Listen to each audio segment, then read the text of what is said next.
Welcome listeners, viewers throughout the world. This is Manx Grand Prix live on Wednesday 29th of August with Sam Bowers, Nick Jeffries at the start of the Junior Manx Grand Prix. Conditions are absolutely fantastic. Doesn't get any better than this, does it? It doesn't. As we've seen throughout the week, we've had delays to the start of today, but it's finally come good. Again, like we said, everything's coming into place. We've had some incredible lap times from the junior bikes this week. Matt Stevenson tops the timings yesterday with a lap of 119.5, only what, half a second off 120? Under a second anyway. Yeah, under a second. So they're right up there, and it's so close. You've got Dean Osborne who's in the running, DARYL TWEED, Stephen Parsons, newcomers winner last year, Brad Vickers. I could go on. Well, you sound excited. I've been told I sound too excited. I've been given lessons by a well-known singer last night in how to breathe. He said, you just sound too excited. Well, of course I'm excited. The bikes are just about to come out onto the Glencrutcher Road for the start of the race, about 15 minutes away. It is incredibly exciting, and having ridden in 99 races around here, I know exactly what it feels like to be up on this Glencrutcher Road with the amazing view behind. Attention paddock, that's the third race signal. The third race signal for the start of the Manx Grand Prix Junior race. Can we have bike numbers 1 to 20 to the start line, please? Bike numbers 1 to 20 to the start line. So that was the clock of the course. You probably overheard that. 15 minutes to the start. 15 minutes, bang on time as we said, and the first bike will be coming out onto the track, and maybe in a moment Ben, our cameraman, will be able to swing round and see those bikes appearing. So we got David Lumsden, who's first off. He's been coming here for a few years. Staunch supporter of the Manx. Well, sponsored by Martin Bullock. So yeah. For Dave Lumsden, I always get the feeling he's feeling the pressure because he's riding for Martin Bullock, who's had how many wins around here? Many wins. Yeah. And then he's getting chased by Dean Osborne, who for me is favourite for this race. But I think the dark horse is. You've got to be Matt Stevenson with that fast lap yesterday. Stevenson. Oh, I remember taking Matt Stevenson round. I think it's from Ripon, and it's only about 2 years since I took him around in a course car to show him the way around. So I'm really looking out for him. Do you want to grab a word with Brendan Farger, another one of the Manx Martin Bullock teams? Yep. Got Brendan Farger here now. He looks like he's not got his hat on, or his earplugs in. You can spare a word for Manx GP TV? Yeah. How do you feel right now? Yeah, a bit nervous at the moment, but just going to head down and just see where we're at, really. See how it goes. Brendan, if you weren't nervous, I'd be worried. I really would be. Yeah. Like, would have liked a little bit more bike time and stuff, but everyone's in the same boat, so just steady away and see where we end up after 4 laps. See, you've got the Olive Bullock scholarship badge on there, and Martin Bullock. Yeah, Martin Bullock come on board to help me give me the 750 for this year and stuff, rather than the 600 in his colours as well. So yeah, it's been a good year so far. We're with him, he's helped a lot, and Andy Grimshaw and everyone else who's helped me in that can't complain. It's been good. Just check out these conditions. What can you make of this? It doesn't get any better than this. Sun's shining.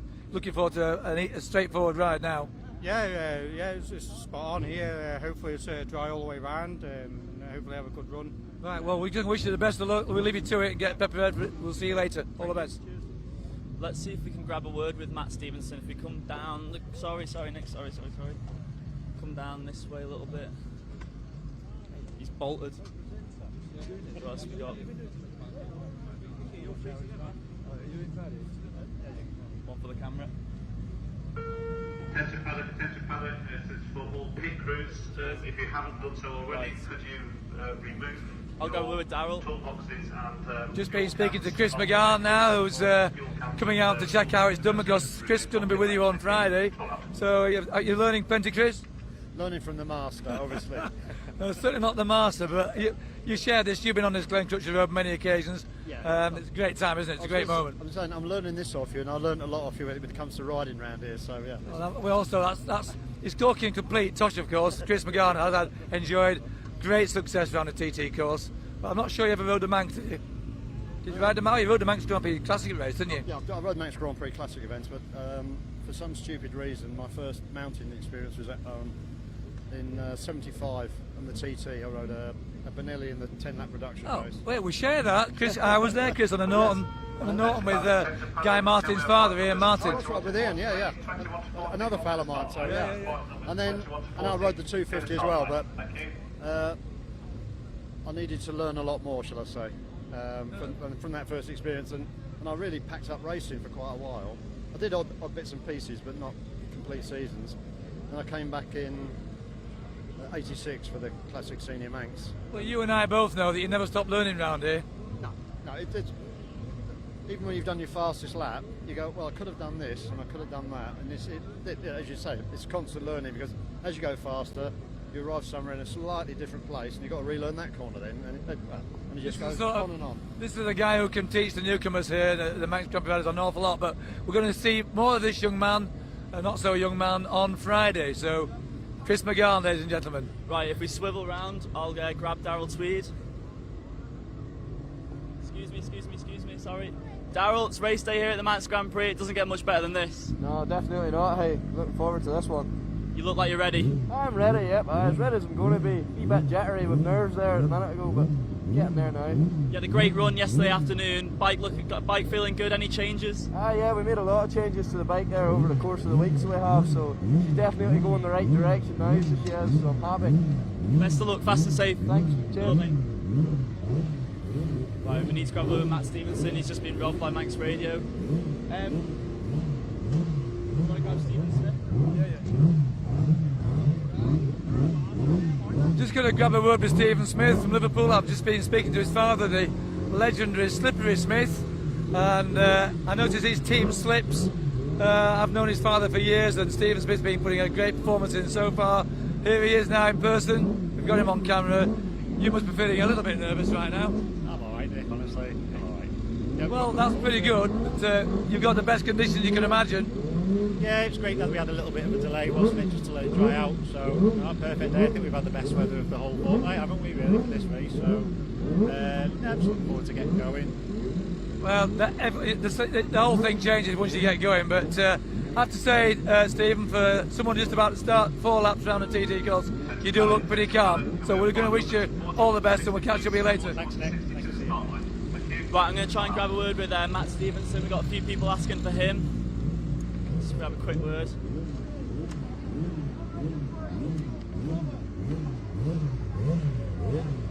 Matt Stevenson, what a run that was yesterday, hoping to replicate that today. Yeah, we'll see how we go really. Should get 120 in bag, and well, might have a podium. We'll just have to see what happens really. I wasn't expecting it all in my second year, so Tommy Club on the podium, that'll be ideal, wouldn't it? bang on really, yeah. See how we go. Good luck, mate. Cheers. Right, we've got people asking for Stephen Parsons as well, another one of the People's Bike riders. Where is he? It's an amazing moment here as the bikes get pushed onto Glencrutchy Road. A lot of activity, tyre warmers, bikes on stands, nervous mechanics, nervous girlfriends, wives, as I said before, boyfriends. It's the world we live in. Let me just have a word with Dave Butler. Dave, a bit of misfortune yesterday, stopped up with my mum at Brandywell. Did she pester you? Yeah, she was there. She told me all the stories about you, so yeah. What happened?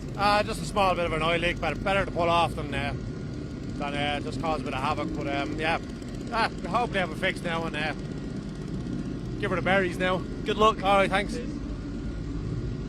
That was Dave Butler, yet another of the Irish riders, and they gave the Isle of Man so much support over the years. Sure to be playing a part. Someone from Ireland today will be playing a part in this race, for sure. Do you have a word with Stephen Parsons, 17? Just crouch down there. Stephen Parsons, are you free for Manx TV, or are you in a yoga session there? Just a little bit. Try to stop getting cramped, mate. You're trying to stop getting cramp. That's probably one way to go about it. Are you a fit lad normally? Hopefully, I don't think it's too bad, but Do you run up and down the Lakeland Hills? a little bit, yeah, I do a lot of mountain biking and that lot, which keeps us fit and that lot, but yeah. You look about the slimmest person I've interviewed all week, anyway. We've got one or two who perhaps can't boast that, but you look in good shape. Yeah. Maybe you haven't got brand new leathers, but who's can we talk about people who have got you here on the island? Who's supporting you? Yeah, big ones, People's Bike, they've helped us out massively. They set us off last year, they say pretty much when I started me like road racing, if you would. Yeah, and they helped us out straight away. Did mint last year, and again, same again this year, and it's been mint with them. Practice has been a bit rubbish, hasn't it, this year? Well, So. it's been diabolical, but it seems to have come good now. It's often, over the years, I've been here 40 odd years, bad practice, good race week, and that's what you want, really. Yeah, well, much rather it be nice this week than last week, won't you? But Well, the back of the course has delayed it all 2 hours, and now you're going to get, I would think, as near perfect conditions, so that must make you feel better. should be, yeah, it should be absolute mint out there, shouldn't it? It should be mint. Stephen, we wish you best of luck, and we'll look forward to seeing you later. All the best. Cheers, Have a thank you good very one. much. Stephen Parsons from Kendal, number 17. Right, should we go down and grab a word with Andy Farrell? Just a quick word, if you're enjoying this live stream, share it with all your friends so they can enjoy with you too. Good point. Gotta Thumbs get that up, in there. likes, we need that. No angry faces, please. We don't know why you're getting angry faces. I heard the angry faces. We're sensitive souls, it means a lot to Well, we're a us. bit sensitive, but the angry faces come from those that think there's too many cameras on the course. go What's quick all with that Gareth about? Evans. Too many cameras on the Gareth, course. it's race day, you're looking forward to this one. Yeah, not too bad. First conditions all week, so I think we're going to be lucky. Dark visor on, but that shouldn't affect anything. What, you got any goals? Get up on the podium? We'll see how it goes. There's nothing to finish the race. That's the main objective. Good idea. Great. Good luck. Good man. Thanks. Cheers. Good luck. There's a subtle difference between the Manx Grand Prix and the TT. Gareth Evans' leathers are covered in fly still from practice. I can assure you the TT with all the sponsors around, that they'd be off, they'd be cleaned up. But 5 minutes to go from the clock of the course. Going to grab a quick word with some of the front runners. There's my old mate Andy Farrell doing a selfie. Can I get in on the selfie? Can I get on the selfie, Andy? Very calm and collected, this young man, Andy Farrell. Yeah. You've been here a few times now. Yeah, I'm just glad I'm not number one this year, you know. Happy enough with number 4, you know. I'm not expecting any great shakes out of myself going around here and Well, I meant to ask you, Andy, which is your favourite bike to ride around here? I probably enjoy the twin. Yeah. You know, a lot more. It's not so much not so fast, you know what I mean? It's I enjoy the 600, you know what I mean? I would have loved to have a 750 here this year as well, just to give another one a whirl around, you know, with bike to ride. Well, you've got the best conditions of the fortnight for sure today, so that's going to help you, surely. Yeah, well, as I say, like, it's going to be steady 4 laps here in the junior. I got a big race in the afternoon, you know, where we're all in. Yeah, so you're looking more at the Super Twins this afternoon. Yeah. So these are sighting laps. Sighting laps. If I get top 10 in this, I'll be happy enough, you know what I mean? No, okay, well, you've always better put in than that. fantastic performances around here, Andy. Well, when you stay on, you do, anyway. Yeah, Just make sure you do that, anyway. Rubber side down between the hedges. We'll be looking at you later on, okay, Yeah. for good results this afternoon. But meanwhile, best of luck for today. Thanks, mate. Good to see you. Andy Farrell, always a pleasure. Great character, Andy Farrell. Has enjoyed quite a lot of success around the Manx Grand Prix, to be honest, and wish him all the best. But I think, as he said, this afternoon's going to be his main race.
The bike leaving the start was Stuart Hall there on 600 RR.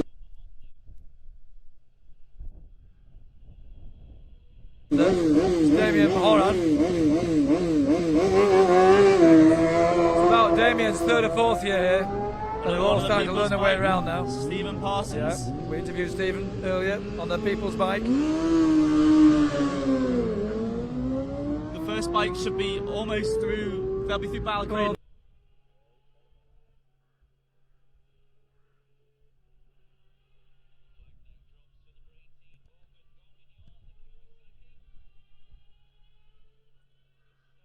They'll be through Ballygreen now. 4.5 minutes now to Glen Helen.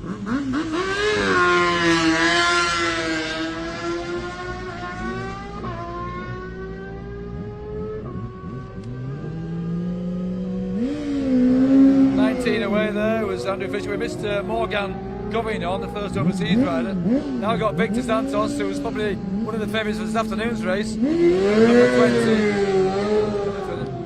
20, bright fluorescent leathers from Spain.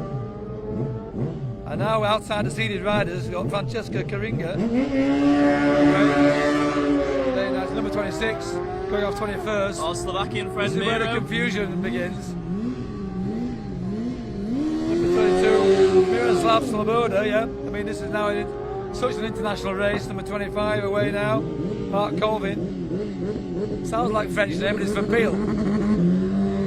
It's the first stuttering start. I think he must have his pit lane limiter on. 22 here is Adrian Hartog. Sponsored by Martini. Here we have yesterday's newcomers winner, Thomas Maxwell. Oh, well spotted, good spot. The pressure's off him now, he's got his win. He can go and enjoy today's race to see where it comes.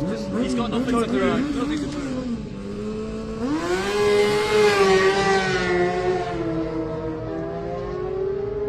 40. Sean Evans. Maiden Vale, Welshman. 27 there's Jason Kikoran, Southern Ireland. Lovely paint job, I do love that paint job. Number 30 is Chris Cook from Howick, home of Steve Hislop.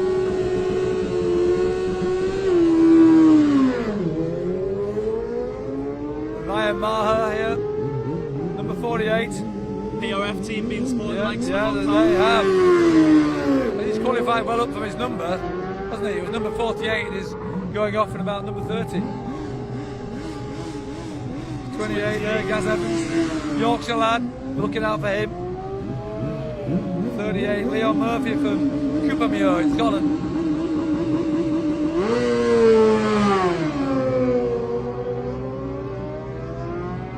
23, another Northern Irish rider, Dennis Booth. We got the first two bikes through Glen Helen. Dean Osborne's taken 6 seconds out of Lumsden. He leads by 4 seconds. Wait for Matt Stevenson. Brad Vickers goes into second. You follow that. This is David Quine, the Olive Bullock Scholarship sponsored machine there. Nicely away. 41. Stephen Holmes from Peterhead. Sponsored by old friends of mine, Sherlaws of Aberdeen. What a race we have on our hands here. Brad Vickers now goes second, 0.9 back from Osborne, with Farrell 0.9 back on him. 85, Stephen Haddo, who performed well yesterday, newcomers. He's away well up the field. Matt Stevenson goes into the lead by 3 seconds over Dean Osborne. 53, Teddy Breston there from France. Now DARYL TWEED goes second, 2 seconds behind Stevenson and 1 up on Osborne. So Matt Stevenson, just tell me that again, sorry. Matt Stevenson leads DARYL TWEED by 2 seconds, he's 1 second up on Osborne. 42 away there is Andy Lovett, key supporter of the Manx. 21 all the way from Norway, Eric Kios. We keep repeating how international this race is now, it's fantastic. Big shout out to Roger Wibley. It's got to be Roger Wibley, hasn't it? Lovely looking outfit. Yeah. Just about managed to tuck in, did Roger then. 69 there, Stuart from Stafford there, 57. Kevin Barsby from Walsingham. Oh, don't we just love the sound of the triumph. About 5 seconds covers the top 10 at Glen My Helen. old mate Richard Stubbs gets away, who last year was a newcomer, loving his Manx Grand Prix experience.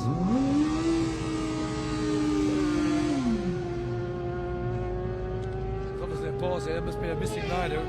So Nick Sutherwood here from all the way from New Zealand has had to wait a little bit longer. Yeah, but nicely away in the end. Streams and streams of bikes still to leave the grandstand. Oh goodness me, the line's going back to Governor's Bridge nearly. Wayne Humble slots into third now, 1 second back on Tweed. Tommy Henry just getting away now from Northern Ireland. James Chalk slots into sixth, 0.4 ahead of Stephen Parsons, seventh. There's Colin Croft here from Lancaster. He's loving his Manx Grand Prix racing as well. He's getting off right away now, and a good clean start from Colin. Or Crofty as he's called. Nigel Ray? Yeah, Nigel Ray from Clitheroe. Yeah.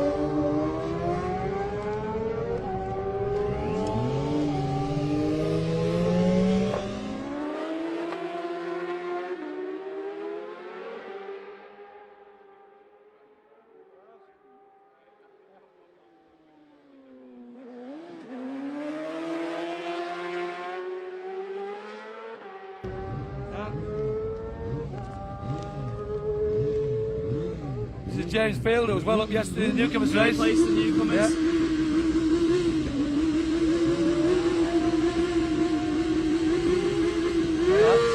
Had to wait the extra 10 seconds now, which didn't help him, but he's away nicely now. First bikes through Balaf, we got Osborne through, Vickers through, Lumsden through. Vickers has a 1 second deficit over Osborne, but we've still got Matt Stevenson to come through. Andy Bowers got into third, 5 seconds back on Vickers.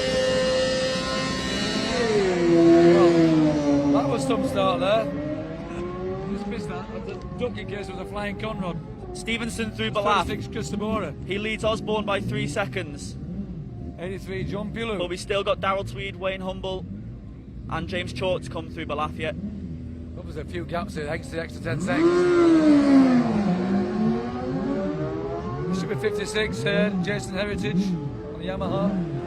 Still a long stream of riders behind Tweed us. through Balaf, he's 3 seconds back on Stevenson. He's So the increased riders his are over margin halfway slightly. around the course, and there's still a good number of riders to get away yet, so they'll be wanting to clear this very quickly. At least another 12. Yeah, 63 Ian Hill, nicely away.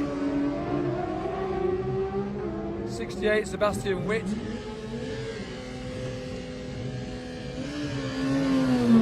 Well, Austria.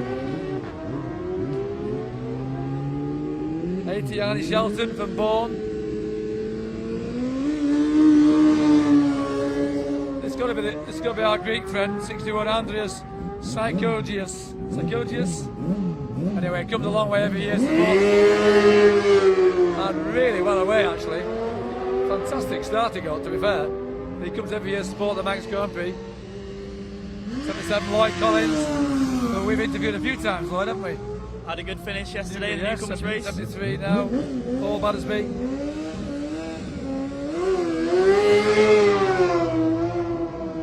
Still got 8 bikes left to lead the grid.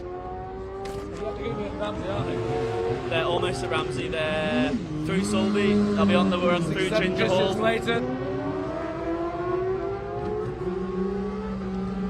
Local lad, Peter Moore from Douglas. Yeah, nice to wear his Honda.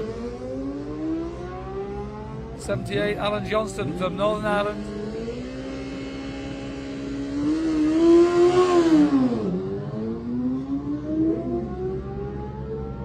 One of the Marty Motos riders here, teammate to Victor Raymond Bazomba. 66 to Noel Carroll from Laos, Southern Ireland. 59 is Jordan McFerrin from Carrador. 65 Blackburn.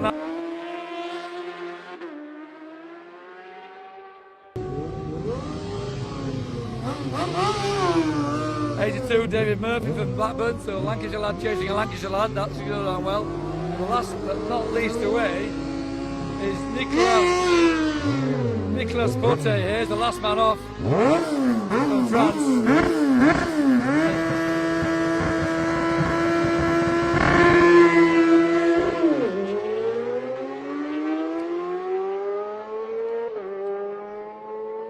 And there you have the last man away, and suddenly it'll all be quiet. And we're going to have to move out of the way, because I don't think the front runners are more than about 3 minutes away. Ramsey. We've got Brad Vickers through, Osborne through, and David Lumsden through. But let's give you a great picture of the leaderboard at Ballaugh. Matt Stevenson leads DARYL TWEED by 2.9 seconds, with Dean Osborne 0.9 back on him. Brad Vickers fourth, 1 second back on Osborne. James Chalk is 0.9 back on Vickers. Humble is in 6th, 0.2 back. We've got Stephen Parsons in 7th, Andy Farrell in 8th, Andrew Fisher in 9th, and Brendan Farger in 10th. This is the usual amazing removal of spectators from the start line now, and excellent governors and lady governor there watching the race with interest every year. Good to see them taking an involvement in the racing.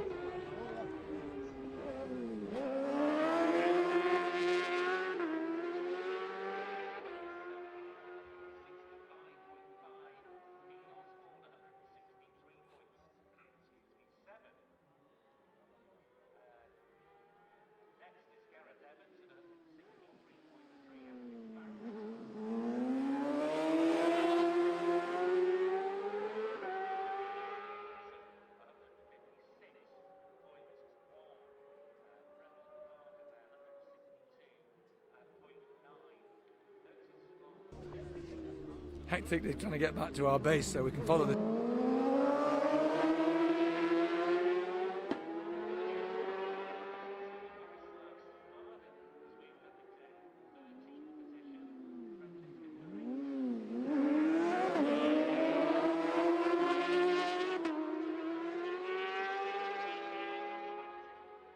Will be some surprising runners at the back of the field who surprised us all, because this is the unknown thing about the Manx Grand Prix. People come through from the back who maybe had a difficult practice in wet conditions, and no one really knows the true form. This is the exciting thing about the Manx Grand Prix. We just have no idea. We have James Chalk through Ramsey. He is 1 second down on Vickers, so the top three only covered by 5 seconds. Fantastic racing. I don't really care about the superstars, you see. I just think that when it's a close race, you can take a real interest in what's going on. And that's what's made the Manx Grand Prix for me as special today in 2018 as it was when I first came in the 50s. And you just have, this is where new stars are born. Recently we've had Michael Dunlop winning in the Isle of Man. We've had Ian Hutchinson winning over here. And then going back in time, Charlie Williams, Philip McCallan, Carl Fogarty, Steve Hislop, Ian Locker, Robert Dunlop. Some amazing rides. Phil Reed, still a well-known world champion. Bob McIntyre, first man to lap at 100 miles an hour. So many. Well, the legend that was Jeff Duke, the one and only Jeff Duke, won the 1949 Senior Manx Grand Prix. Went on to win the Senior TT a year later. Doesn't get any better than that. So going back years, I could go back further, but I won't do, because we want to get on with this race. And by now they should be approaching Clonmona, I'd imagine. Bungalow, they're not just through Bungalow yet, so.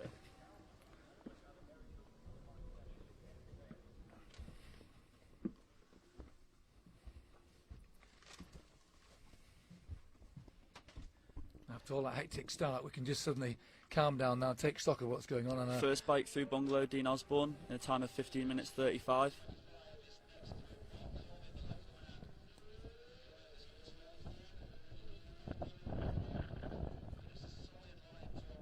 As we see Andy Farrell coming through, followed by race leader Matt Stevenson.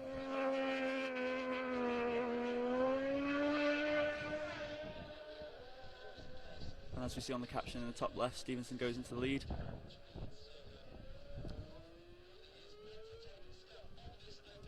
Can you calculate just how many riders he's passed to get there? We've got DARYL TWEED coming through now, nice and smooth, over the tram lines and up through towards Herald's Rise.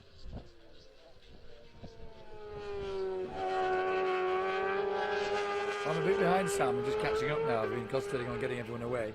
And I've got Matt Stevenson at Ramsey at 4th. Has he made that much progress up the mountain? Well, he has, but more importantly, Brad Vickers has dropped back from the run from Ramsey to the bungalow. He was only 4 seconds behind Stevenson at Ramsey, but at the bungalow he's dropped down into third and now 11 seconds down on Stevenson, and Osborne slots into second.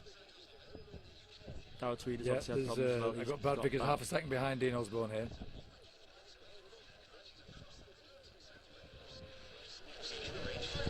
There's a few more riders to slot in, but I make that the first 6. There's 20 seconds. See Stephen Smith, who was set off number 10, and he's lying 6th here, unless there's any later riders. And there we see James Chalk slotting into second place, 9 seconds back on Stevenson, but Stevenson seems to have this one on the first lap.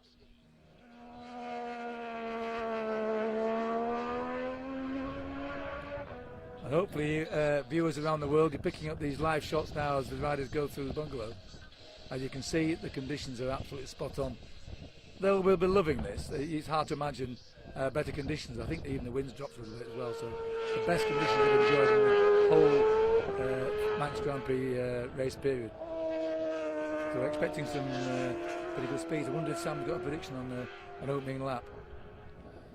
Well, it's definitely the fastest sectors throughout the whole of the fortnight so far, so I think we might be seeing Stevenson and Tommy Club at the end of this lap from a standing start. That's very magic impressive. 120-mile-an-hour mark. As Stephen Parsons goes through the bungalow. Where does he slot in? The first man through Cronknamona now. 7th now. Dean Osborne's made it to Cronknamona. 121.7 today. It's going to take another minute to get here exactly. So that's 1904. I'm guessing, predicting 1904 lap, which is about 119 opening lap. And he's not the leader of the race, so we'll just wait for that. Got Brad Vickers through as well. You've got to remember these aren't works teams. And Superstar workshop through the winter at home. Matt Stevenson there, 13-second lead over Dean Osborne. He's running away with and this now. And he's just on the 120-mile-an-hour. 17:51 at a minute, 18:51. But we need to wait for James Chalk to come through. I'm predicting that Matt Stevenson's lap will be on or about exactly 120 miles an hour, which from a standing start is incredible. And we have the first rider through the grandstand now. That'll be Dean Osborne. There he is. Wonderful shot. Let's get his fantastic lap time coverage is this. It's amazing. As we have the second rider through. That looks like the hammer. David Lumsden, number 1, he's through. Brad Vickers. And if the speed trap was, you could see the speed trap, it'd be showing speeds of on about 155, 160, maybe a little bit more. And here we have the race leader, Stevenson, across the line. Let's get his lap time. Dean Osborne 118.2, Brad Vickers 117.6, Matt Stevenson 119.807, so he's not quite got into the Tommy Club, but the speeds to the speed trap. Well, Dave Lumsden was 152 miles an hour. Would you believe Matt Stevenson was 7 miles an hour slower than Dave Lumsden too there? That's interesting. He's leading the race, yet his bike. And as well, it's just incredible. The 7 miles an hour between them, 152.2 for David Lumsden. I think you'd be quite pleased in the TT to get through that speed. So at Cronknamona, James Chalk was 10.9 seconds back on Matt Stevenson. How much did he... He's dropped a second from the bungalow to Cronknamona. So we need to get him to the grandstand to get a real picture of what the standings are like after that one. Well, the first riders through will be well on their way to Glen Helen now, so this is going to be non-stop for the next hour and 15 minutes, Sam. Non-stop, giving you updates on machine through proceedings. Gareth Evans as well. Couldn't quite clock that. I think that was Stephen Smith and Wayne Humble. So he's caught about 8 seconds. And here we have James Chalk through. So he's 13.6 seconds back on Stevenson now. So Stevenson's just pulling away incrementally. In one lap. We want to see close racing, but take nothing away from a meritorious performance such as that. That's an incredible start. James Chalk, 118.378. That's probably his fastest lap of the course. Don't forget they've had a really difficult practice period, so they've only done about 2 dry laps, and actually they haven't done a lap on perfectly dry roads. So they're picking up speeds as they go through the. As we saw yesterday, Nick, we can't take anything for granted. Although Stevenson leads by 13.6 seconds after lap 1, it's pit stops to lap 2. Still 113 miles to go. Well, as they went over the line. So let's give you a quick rundown of the standings at the grandstand. Stevenson leads Chalk by 13 seconds. Osborne is 1.5 back on Chalk. Humble is 3 seconds back on Osborne, with Tweed 1 second back on Humble. In 6th we got Brad Vickers. 7th Andy Farrell. 8th Stephen Smith. 9 Brendan Farger, who has just been demoted to 10th because we've just had Stephen Parsons through, who drops into 7th place. Brendan Farger in 10th, David Lumsden 11th, Gareth Evans 12th, and David McConaughey 13th. As Damien Haran comes through, and he's now in 12th. He's in 12th, yeah. But look at some of the gaps between Brad Vickers. DARYL TWEED is only 0.2 of a second ahead of Brad Vickers. Stephen Parsons is only 0.3 behind Brad Vickers. Andy Farrell 3 seconds down, and slippery Stephen Smith is 0.4 of a second behind Andy Farrell. And all doing really respectable speeds. 117 for the 9th place rider. So those are the battles at the moment. Yeah, you're quite right though, Sam. Matt Stevenson having built up a 13-second lead. They must be getting very near Glen Helen now. Yes, so they must be moments away. We're going to check Glen Helen out now. Loving these captions on the screen, they look brilliant. Well, I hope the viewers around the world are checking this out and appreciate that they're getting this live from the Manx Grand Prix. The most unpredictable, if I can say it, unpredictable of races. And we had no idea really who was going to set the pace early on, but as Sam said quite rightly, still 113 miles to go. And so far in the newcomers race yesterday, a lot of unpredictable things took place. Did indeed. Don't forget the pit stops at the end of this lap. They'll be taking on fuel. Any minute now, I think we'll be looking at Glen Helen and seeing where they are. Number 6 is Matt Stevenson leading, so he looks like he will have certainly passed a couple of riders by now.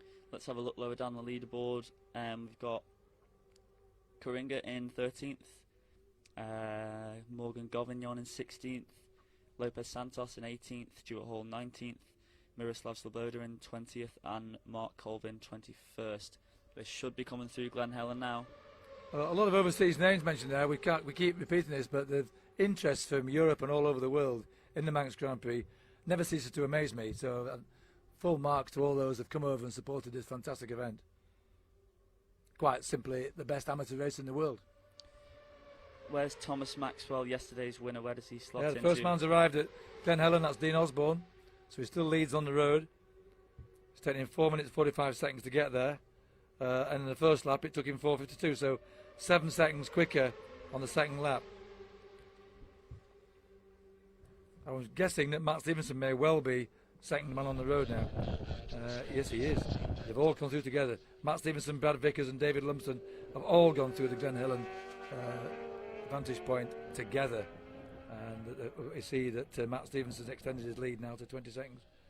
Brad Vickers is only 6 seconds down on Dean Osborne. We still need to wait for James Chalk, though he's got a higher start number. Yep. As we watch some lower-ended riders going through the bungalow, that's Nigel Ray.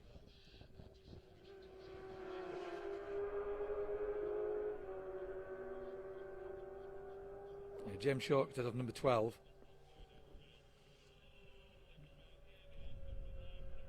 Now he has to. Well, Matt Stevenson to Glen Helen on his second lap is 8 seconds quicker. Yep, 8 seconds quicker. It's between 6 and 9 seconds seems to be about the norm between standing start laps and flying laps.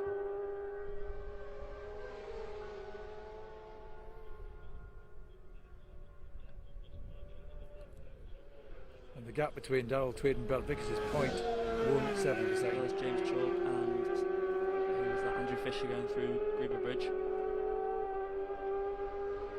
I hope not, because James Chalk should be due right now at Glen Helen. He is through Glen Helen. My bad, sorry. There you go. James Chalk, 14 seconds down on Matt Stevenson. How much of a gap has he pulled out? Well, it's 1 second more than the grandstand. Yeah, 1 second more. So Matt Stevenson looks like he's, for the time being, in control. But this is the end of the second lap. They'll all be coming in. I think Fred Clark used to call it Gasoline Alley. And things happen there, believe me, ladies and gentlemen. Things happen in the pit stops. Fumbled fingers and dropped filler caps and you name it. Cross-threaded this and cross-threaded that. As Miro comes through Griever Bridge, nice shot that. That's a fantastic picture, that. We had a complaint, didn't we? One of the dislikes was too many cameras. You can't complain about that. It's an amazing view. Didn't have that when I was at the Manx Grand Prix anyway. We're going to get the front runners up to Balaf now. Balaf or Balaf, take it as you will. They must be there any moment now. It took them 8 minutes 15 seconds for the leader last lap to get to Bluff, and I would think that's well, we're going to guess 8 minutes 8. My little prediction there, 8-8 to get to Bluff Bridge. So it won't be. I don't think yet Matt Stevenson leading on the road. It'll still be Dean Osborne. It looked like Glenn Helen, Matt Stevenson, Darryl Tweed, and Brad Vickers were all on the road together. So it looks, for the spectators around the course, that makes for exciting racing.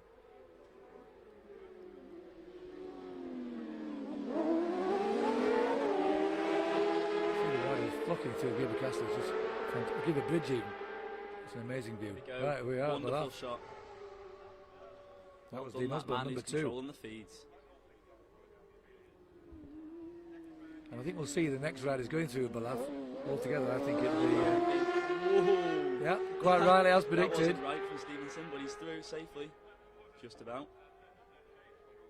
And, well. It's a bit hot on the brakes there. He's on the wrong side of the road. 8 minutes 3 seconds to. He is a full 12 seconds faster than the first lap. So that's predicting. Lovely jump there. Early days, I know, but we're talking about 1840 lap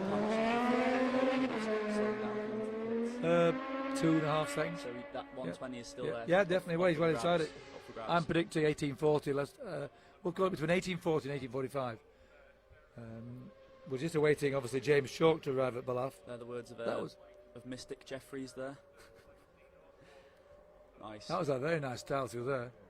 Motocross style. Yeah, motocross style, yeah. That was Darryl Tweed going through. Second place in the newcomers last year. I think he's a man for the future, Darryl Tweed, isn't he? He's fast in practice in the ultra lightweight, which he'll be going out on later today, which we'll be bringing you live coverage of. Yeah, Darryl Tweed was only 3 seconds faster on the second lap to Brendan Farger breaks the beam. Nice jump. Matt Stevenson was a full 12 seconds faster. Darryl Tweed was only 3 seconds faster. There goes Smith. There goes Evans. There goes Chalk. There goes Humboldt. Right, what's the difference at the lap? 17 seconds. Yeah, just he's on top of things here. And James Chalk himself, 8 minutes 7 seconds to Balaf. But it's very close between 3rd and 7th there. James Chalk is 13 seconds faster than last lap to Balaf Bridge. 13 seconds faster. Wow. Which is better than, is 1 second faster than the leader Matt Stevenson to Balaf. Great stats.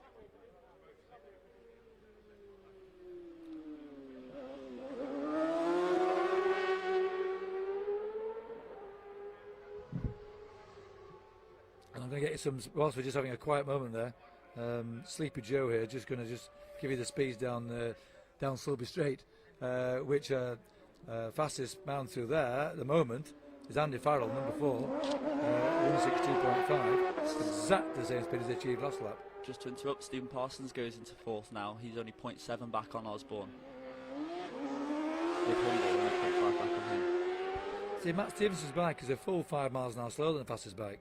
They both achieved exactly the same speed, 157.2, first and second lap. Something happened to Dave Lumsden along there, which is a bit of a clue. Something's going on there. He's 13 miles an hour down. Second lap on his first lap through Sunday. 166.5 on the Bullock sponsored machine. Last lap, this lap, 153.6. Still very quick, but 30 miles an hour is a lot of lost time. So something's going on there. As Martin Govignon comes through, followed by Andrew Fisher.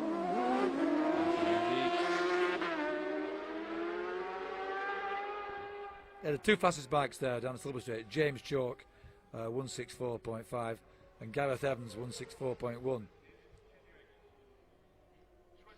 Matt Stevenson's a big lad, isn't he? He won't be able to tuck in.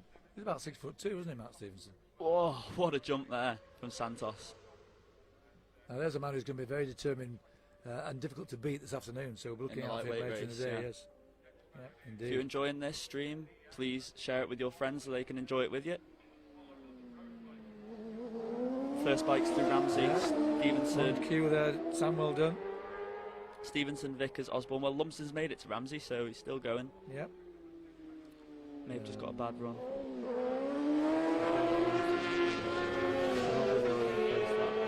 He's still 9 seconds faster on the second lap. I'm just checking that out. Well done, you found it. I don't know how you found that so quickly. Here you are. 12:09 to 12 minutes dead. But it's still dropped something like 10 miles an hour on the speed trap. We'll wait James Short to arrive at Ramsey Hairpin. We'll seem very strange at Ramsey Hairpin to no longer have Roy Moore commentating there. Stevenson's still 12 seconds faster this lap. When they go through Bungalow, we shall make our way over to the pit lane to give you live footage from Brad Vickers is only 0.3 of a second ahead of Dean Osborne. 0.3 of a second ahead. There's a good. This is for a roster in place here, ladies and gentlemen. So 0.3 of a second. Because don't forget, we've still got James Short to appear there, number 12. And I think he expects him to slot in into second place, probably about 17 seconds down on Matt Stevenson, and he should be there any moment now. As we see some lower order going through James Short, 18 seconds down on Matt Stevenson. We've got a rider coming into the pits, to extend and that's not one of the leaders, so I think we have an early retirement. I'm not sure who that is. Didn't clock the number. I don't think it'd be a tactical stop first lap and then do 3 laps non-stop. I don't think these bikes can do that. But as predicted, with Matt Stevenson extended his lead now, and he makes his way up the mountain. James Short, Matt Stevenson now been well up the mountain, shortly to be arriving at the Bungalow.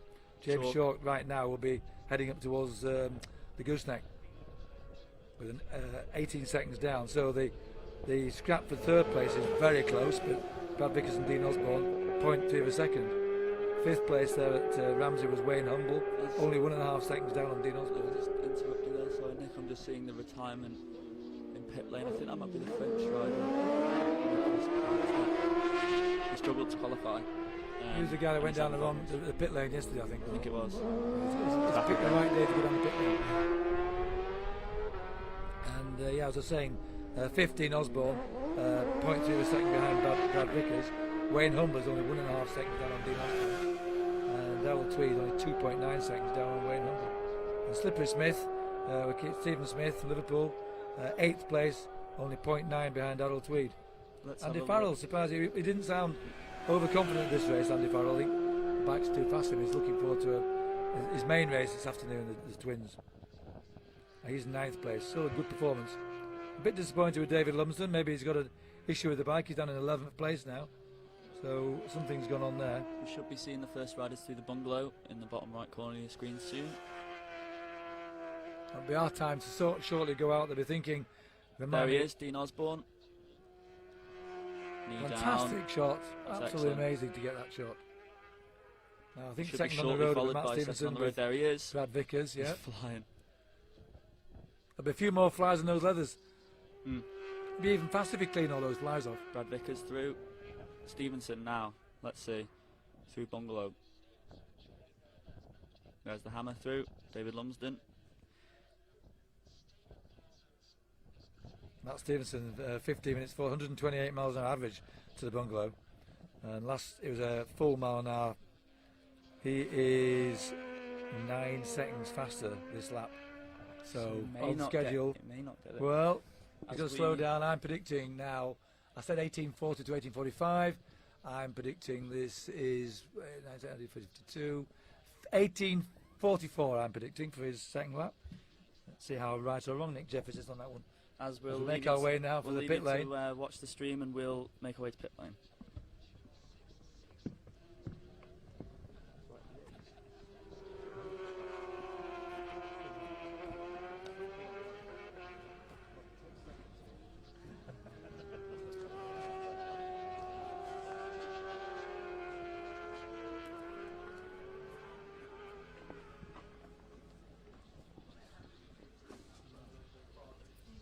We're making our way up to the pit lane now, around the back of the grandstand.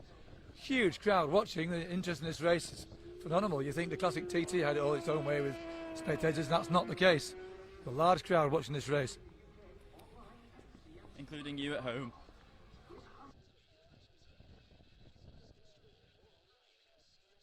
People watching in the Czech Republic, you know what I mean? You don't just quite get that feeling that they're there, but they are there. And if you are out there listening, please don't forget to send us the likes and the thumbs up. As we're learning as we go along, this is all new technology for us. and we're learning. And the gentleman who's going to be with us on Friday, Chris McGann, he's actually watching on carefully, and he'll be doing a good job for you on Friday, I'm sure. No pressure, Chris. He's right here with us. He said he was taking lessons from the master, but I haven't a clue what he's talking about. But here we are now. It's as near as we can get because we haven't got the fireproof overalls. We don't quite get the priority treatment that Manx Radio get, but I think we get a good view overall here anyway. And this is about 1.5, 2 minutes away. First bike through Cronknamona, I think I can see the light on there on the iconic comment from the commentary over the years, the light is on. We're waiting for that now at the end of the second lap. Chalk is leader on 19 the road, I seconds think. down on Stevenson at Bungalow. I think Dean Osborne, number 2, will still be leader on the road with the red bike. But Matt Stevenson will be on his coattails, Got to be close, yeah, got to be close. We won't have much time to just check out the.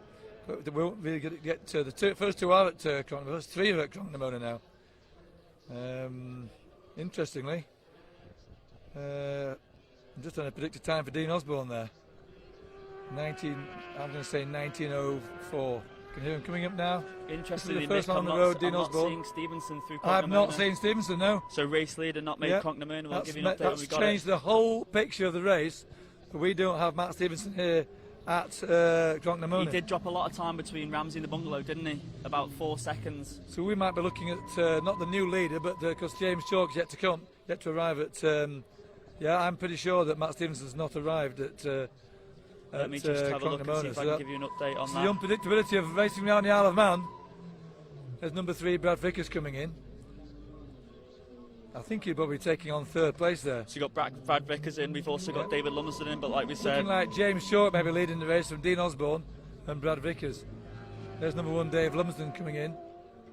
Yeah, James Chalk, leader at Cronknamona, enjoying a 13-second lead over Dean Osborne. And another thing for you, I've just seen on Manx Radio, David Butler, he's actually in 3rd place, but his transponder's not working, so we need to slot that in as well. That's amazing. Well, that's a good stop first for Dean man away Osborne, there. but we need to know what's Dean happened Osborne, to number 2, away nicely down Bray Hill.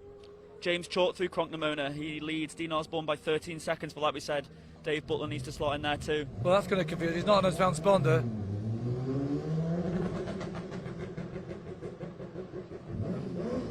Brad Vickers with the speed limiter there, and he's nicely away. As is Lumsden. We got I think there may be an issue with Lumsden's bike actually, but we're checking that one. It seems to be slow down, Sulby Straight. But we now await the new race leader. Here we James have number Chalk. 12, James Chalk, coming in with Stephen Smith. Number 12, and here he is, green and black bike, black leathers, nice into pit stop. We're watching him. DARYL TWEED away. Coming to a halt now as It's all L3 action gets away. here. It is all Can't catch action. my breath. We get the best view here. It's a great view. So it's all happening there. So this is all lastminute.com here. It happened as we left the TV room to get to the pit lane. Matt Stevenson retired. We don't know what's happened to it yet. We may well be something on Twitter, but here he is, Dave Butler, unofficially in 3rd place. We need to get some lap times in. What have we got? 119.1 for James Chalk, 117.9 for Dean Osborne. He was 11 seconds slower on that lap than Chalk. because the scoreboards haven't got Dave Butler at all, that's Sam. You notice Dave Butler's not on the scoreboard, so they haven't got him there either. So that was much faster than Chalk than Stephen Smith, because they came in 12 together. seconds, that's what you're going to leave. Have you already said that, have you? Wayne Humble leaves now. We've just had Stephen Parsons come into the pits. Bang, away. There's Brendan Fargo away. Limiter on. Just an update on retirements. Nicholas Powtet in the pits, as we said, and David McConaughey at Ballycrane. I don't know how we're going to follow this now with Dave Butler not having with no transponder. Lucky they can do mechanical timing as well as electronic. Where would it be in an event of a power cut?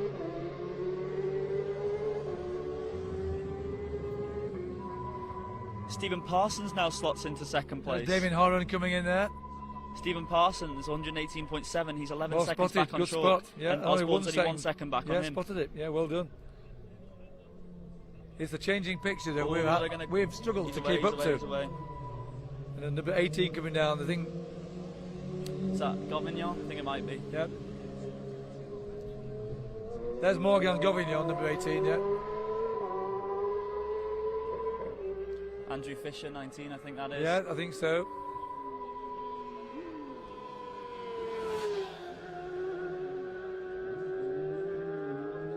"15 Stuart Hall's at the top of the pits.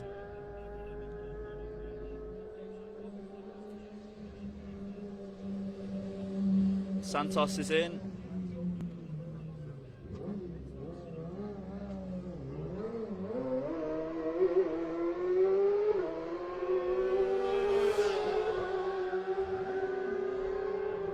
Now we've actually got time for Dave Butler now at the grandstand. He's 11 seconds back on Chalk in second. Parsons 0.8 back on him, and Osborne 1 second back on Parsons. My goodness me, that's close. 0.8. Yeah. So between second and fourth, it looks like it's about 2.6 seconds. Yeah. And Stephen Smith's only 1 second behind Brad Vickers. Wayne Humble's only 1 second behind Stephen Smith. Darryl Tweed is only half a second behind Wayne Humble. Then Andy Farrell, ninth, floats into ninth place, 9 seconds behind Darryl Tweed.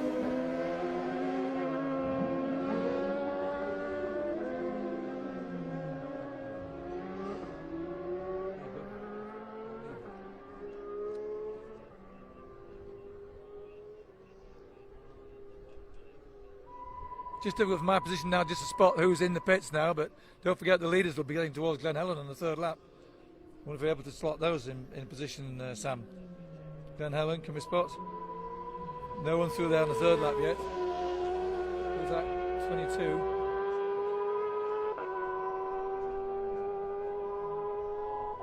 I just had news that Matt Stevens fell at Craignabarby. Rider is okay. I'll stress that, I'll just repeat that now. Matt Stevenson was the leader on lap 2. Oh, that was a near miss on the pit lane. Oh my goodness me. Okay, all's good there, but that's really relieved to hear that Matt Stevenson is okay. He's been checked over by the medics. He has fallen from his machine at Craignabar, but rider is okay. Well, we wish Matt all the best, and we hope he's okay to come out again on Friday. Just hope for the best, but that's a good news for you who are supporting Matt Stevenson, who put in an absolutely fantastic performance up to there. But thanks so much. This is the unpredictability. For giving us that update. Yeah, thank you, Chris Kinner there. But this is the unpredictability of racing in the Isle of Man, be it TT or the Manx Grand Prix. Now we've got a new leader in James York. We should be moving over to Thomas Maxwell leaves the pits. Newcomers are with it. That'll be interesting on the road at Glen Helen. Glen Helen, where Dean Osborne and Brad Vickers are through. They're 15 seconds apart. Yet we've got obviously difficulty in slotting Dave Butler in because his transponder's not working, but we are getting updates slowly but surely. 27 leaves the pits there, Jason Corcoran. And the 40 there, Sean Evans and Meaden Vale.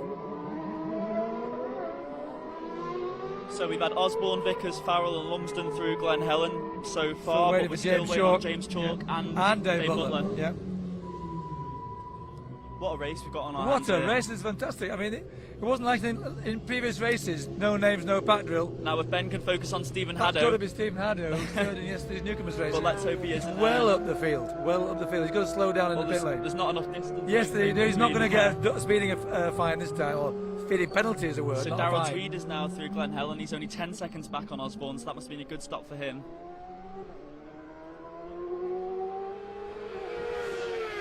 I hear that just sound of the bike go down. Darryl Tweed was all the way down in 8th at the grandstand at the end of lap 2, but he's up to second. Spot. Obviously, we've still got more people to James slot Short's in, through Glen Helen now, and his lead is only 8 seconds over Dean Osborne. So that was either a fast stop for Osborne or a slow stop for Chalk.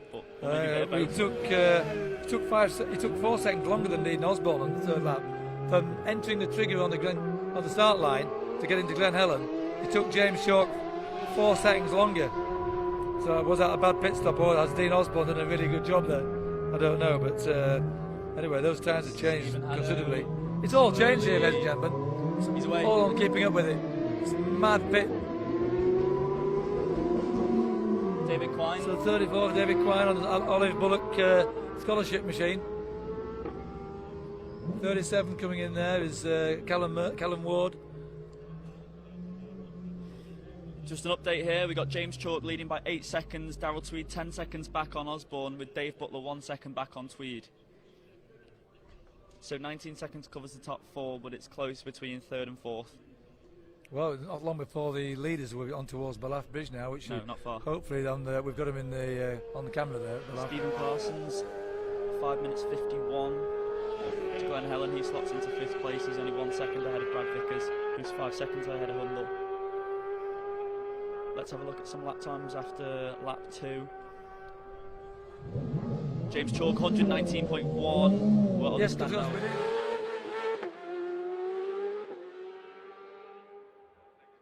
who knows? We don't know who's going to be still running in the last lap, but we are hopeful that someone's going to do 120 mile an hour lap and join the infamous Tommy Club. For those that do 120 miles an hour in the Manx Grand Prix. Lovely shot there.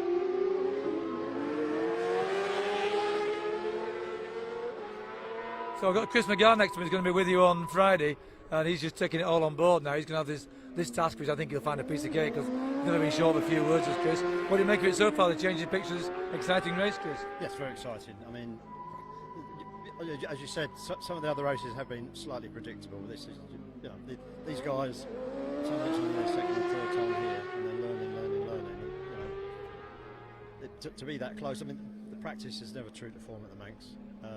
And as you said previously, that the weather was iffy in this, every single session, even the ones that were supposedly good, had damp patches in certain places. The experienced riders would just take a little bit more caution on those sort of places. But yeah, this is hotting up to be a superb race, I think. That's Chris McGann, folks. Many times. How many races have you ridden around here, Chris? Do you know? No, I don't know. It's a lot. It's a hell of a lot, by the way. And he'll be with you on Friday. More times he's had hot dinners. Oh, is that? Well, yeah. He always gets someone else to buy his hot dinners for him anyway. Here we are now, just moving on. There's a race going on, by the way. There's a race going on. Dean Osborne, Daryl TWEED, Brad Vickers, Andy Farrell and Dave Lumsden are all through Ballaugh. And the close racing there is... It's much closer now with... Yep. Well, we just wait for James Chalk there to get through. But we got Daryl 12 TWEED only 7 seconds back now on Osborne. Yep. James Chalk through. James Chalk through. Oh, it's up to... Oh, it's 12 seconds. Where's Dave Butler in all this? Did Dave Butler flag up at Glen Helen? He did. He's in 4th. He's 1 second back on TWEED.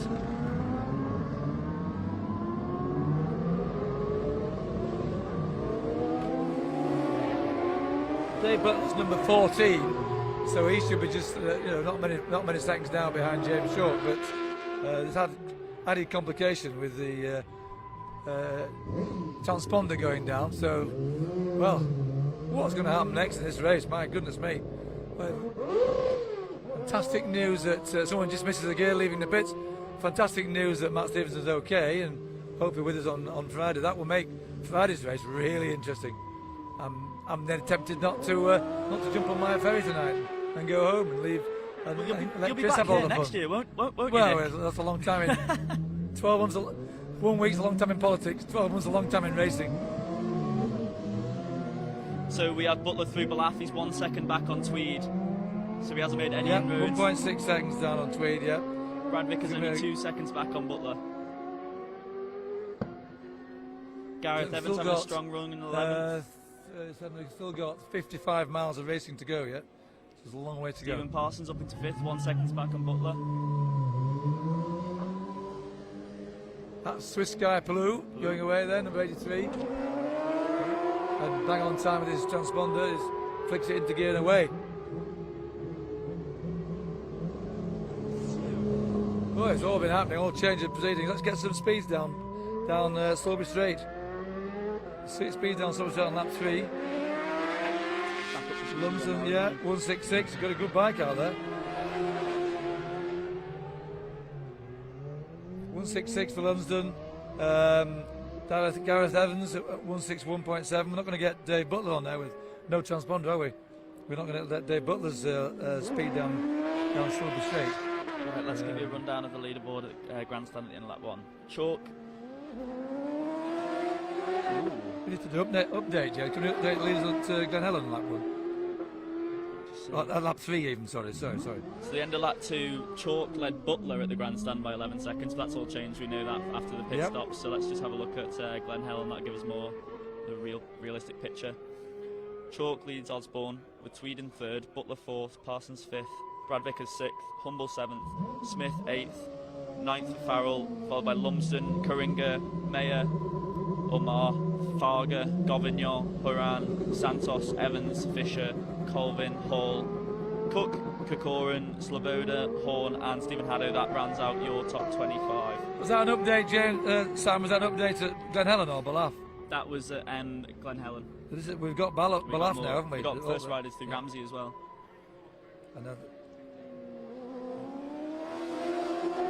Yep. 4 and 5 riders through Ramsey now. Dean Osborne, Tweed's only 4 seconds back on Osborne now. Yep. And Brad Vickers only 4 seconds behind Darryl Tweed. Oh my word. Yeah. Anything could happen now. About, I don't know, 45, 48 miles to go. We've got Lloyd Collins in. We've got Sebastian Witt in.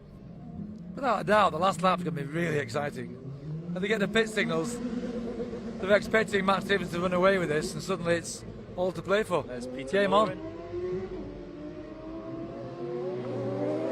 James Chalk leads Dean Osborne by 15 seconds. Tweed 4 back on him, with Vickers 4 back on Tweed. Yeah, we thought Matt Stevens was away with it nicely. We did. What did we say? Yeah. Just explain to me now, if you can, Sam, how this locking in Jake Butler doing without a transponder. It seems to be very late triggering up. Probably go back to the old-fashioned method, Oh, wouldn't they? got a bit, hasn't it? Stopwatches.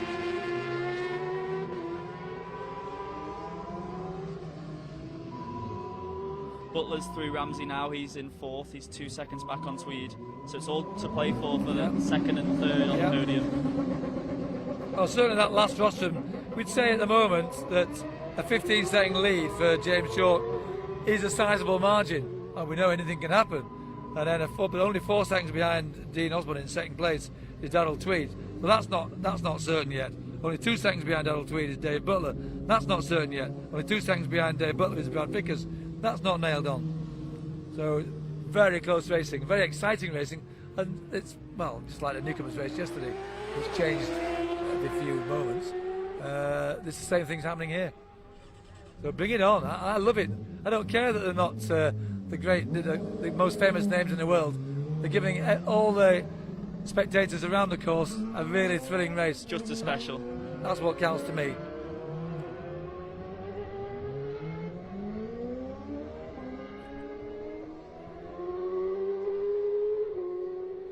So we'll still await the first riders to get to Bungalow, and as we say that now, they're going to be lapping the back markers of the junior race because there's quite a few just arriving at the pits now, and they're going out for a full 2 laps. Ben just catching 82 away there. So the front runners make their way up to the Bungalow.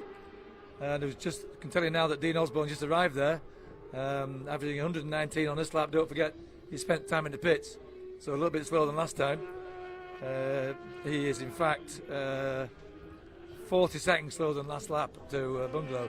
That's your pit stop, about 40 seconds. It's quick.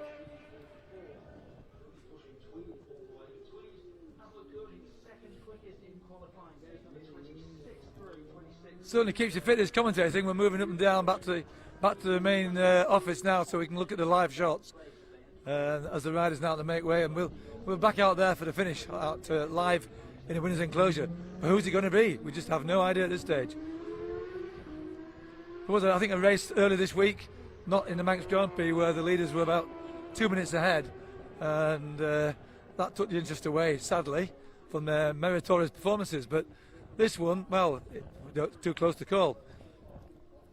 4 riders through, 5 riders through now, through Bungalow, and the close gap there is that Darryl Tweed is only 3 seconds behind Dean Osborne. We think that's going to be 2nd and 3rd because we haven't got James Chalk through there yet. Nor do we have. It's only seemed to be Sam Bowers that knows exactly where Dave Butler is. I don't know how he knows this information. He has magical powers on the iPhone. I want to know. I wouldn't have a clue. I would still be telling you that Dave Butler retired ages ago. Well, he's come through Ramsey in 5th place, 0.3 back on Parsons, who's 1 second back on Tweed, who's 4 seconds back on Osborne. Right, James Chalk through the Bungalow now. The lead has come down a bit, down to 14 seconds. I got that right. You tell me, Sam. Now you can look at the time on the time at the bungalow. Sorry, time at the Ramsey, please, because I have it that Dean Osborne is now only 14 seconds down right. on. That is right. We've just seen chalk through. Has that lead come down? It has come down. Yeah. Let me just double check that for you. Dino and it was 15 seconds at Ramsey. It's now 14 seconds. Now It's only a 14 second, seconds. but Yeah, it's significant because it's not in. If it was increasing, I'd say James Chalk's got it in his pocket, but I wouldn't be confident I had a lap to go with 14-second lead. It only needs you to go straight on at Ballacrane, or Sulby, or Parliament Square, or Signpost Corner, Craignabar. Stephen Parsons. It only needs that to go wrong, and suddenly your lead disappears. Great shot. And further down the field, the close racing there is that, Dave Butler is slotted in now in 5th place, only 4 seconds down on Brad Vickers. Stephen Smith's only 4 seconds behind Dave Butler. Stephen Smith's only 3 seconds ahead of Wayne Humble, and Wayne Humble's only 2 seconds ahead of Andy Farrell in 9th.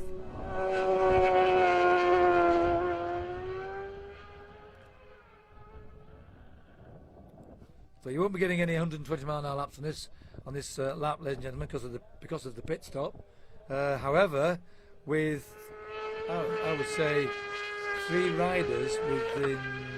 4 riders within 20 seconds of each other, I think the last lap will be one of the most exciting we've seen this year's Manx Grand Prix.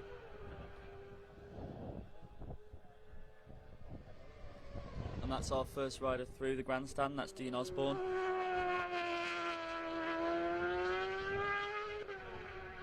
Let's check his lap on the end of lap 3. His speed as he came through the pit lane there. And it hasn't triggered up yet, so he can't tell you his speed, but it sounded quick. How's that sound? 113.468, 19 minutes 57. With a pit stop, don't forget. Yeah, it's triggered. Sorry, that's not the speed. It's triggered at 113. Second rider through. Right, 151.9 through the grandstand. That's an incredible speed. 153 for James Chalk. Well, that's last lap, but it's 153. Dave Lumsden, 152.6. Nothing wrong with his bike now, is there? It seems to be performing okay. Wonder what's his issue.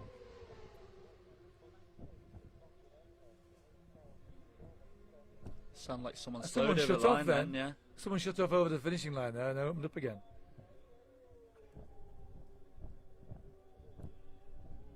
Probably waving to his girlfriend.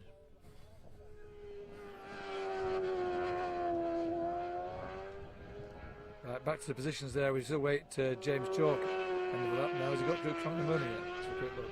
Must have. Yeah. That's probably him 14. across the It's come line down now. a fraction again. Just down dead on 14 seconds. So it's fractionally reduced as the lead at Cronk-na-Mona. But he's got to be due here now. It's 12 seconds. It's 12 seconds. It's 12 at the seconds, isn't it? grandstand. It's 12 It's coming seconds. down. Well, I reckon the way that's come down from Ramsey, we're making for a mega exciting last lap. There'll be a few of the mechanics and the girlfriends, boyfriends, etc., biting the nails as we start the last lap here. I can scarce believe that we're actually starting the last lap. It all seems to happen so quickly. As Wayne Humble through. Let's get some lap times for you. James Chalk, 19 minutes 57. Dean Osborne, 19 minutes 57. DARYL TWEED fastest on that lap with a 19.52. These are all including pit stops. Brad Vickers had a slow stop, 20 minutes 12 on that lap. 2016 for Stephen Smith, 2017 for Wayne Humble, 2014 for Andy Farrell, and 2008 for David Lumsden. So he's pulled some ground back. So there's Gareth Evans through, and Dave Butler. Let's see where Dave slots it in. Transponder issues earlier on in the race, but he was in 7th at Cronk-na-Mona, with Stephen Smith really putting the hammer down on this lap. Stephen Parsons goes into 4th as well. Dave Butler's 7th now. Dave Butler's 7th at the grandstand. 0.8. Oh, he's just gone to 8th. I think Wayne Humble's jumped ahead of him. Stephen Parsons jumped ahead of him. I do apologise. Stephen Parsons jumped ahead. Only 7 seconds down in 4th place. Only 7 seconds down on Untitled Tweed. So just to review that end of lap 3, James Chalk leader, 12 seconds behind Dean Osborne. second place, and only 5 seconds behind second place Dean Osborne is DARYL TWEED. Only 7 seconds behind DARYL TWEED is fourth place Stephen Parsons. 10 seconds behind Stephen Parsons is Brad Vickers. Only 5 seconds behind Brad Vickers is Stephen Smith, followed by Wayne Humble, only 2 seconds down. And then the closest gap is Dave Butler, is 0.8 of a second behind Wayne Humble. Andy Farrell in 9th, Dave Butler's in 10th. There's the hammer through and Brad Vickers through. So it's probably about a minute and a half now from the leader on the road, Dean Osborne, making it to Glen Helen. Interesting, everything we're watching out now for number 2. Has he taken anything else out on the road? Run to Ballacrane and run to Glen Helen. On the, can he make a difference on the 12-second lead that James Chalk, shall we say, enjoyed over Dean Osborne? And that's what we're looking out for when they all get to Glen Helen. Well, if the gap's down to 9 seconds at Glen Helen, I think this race is well and truly on. Well, the race is on. Whether we like it or not, the race is on. It just, as I said earlier, it only needs someone to go straight on, go wide at Sulby Bridge. When these riders in a Manx Grand Prix are feeling the pressure, they've got to be careful not to make mistakes. I agree that if James Short didn't make a mistake,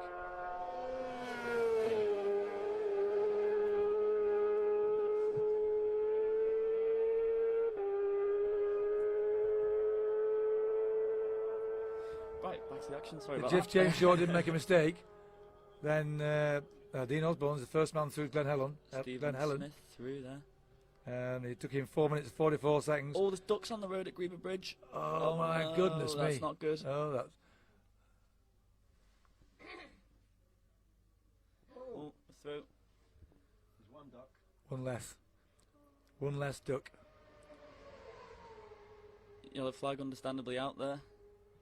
Right, so first bike's through My Glen goodness me. Helen. Right. Well, saw it there live that the 2 ducks crossed the road. Oh my goodness me. It's not good to see that, but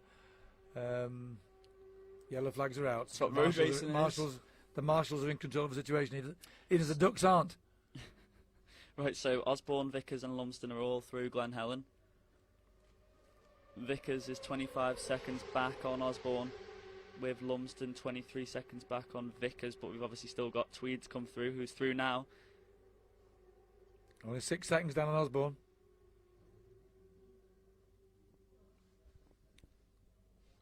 This time last lap, Tweed was 10 seconds behind Osborne. He's now 6. It's maybe not enough in the remaining miles to get to the end of the race. It's maybe not enough, but who knows? This is the Isle of Man, ladies and gentlemen. This is the Isle of Man. Things happen. I didn't think we were going to be seeing ducks cross the road a minute ago. So James Chalk's now through Glen Helen. 11 and seconds. He's 11 seconds, so he's held it now. Was it 10? Is it 10 here at start? Was it 12? I think it was 12, and it was 12, so it's come down by a come second. Down a bit, yeah. It's perhaps not enough, but I just said this is the Isle of Man. Well, if Chalk's getting bored, he'll just be trying to marshal this race from now on. Yeah. Stephen Smith had a really good run on this final lap. He's up into 5th, but we're still waiting for Humble, who's through. He's up to and 6th, yeah. Parsons, only who's 0.2 of a second behind Wayne Humble is Stephen Smith. Oh, his father will be going mad. The legendary Slippery Smith from Liverpool. He'll be going mad. A great character, and Stephen's such a lovely lad. It's hard to imagine he's the son of the original Slippery Smith. Another bike through the grandstand. Who we got there? One of the lower run riders.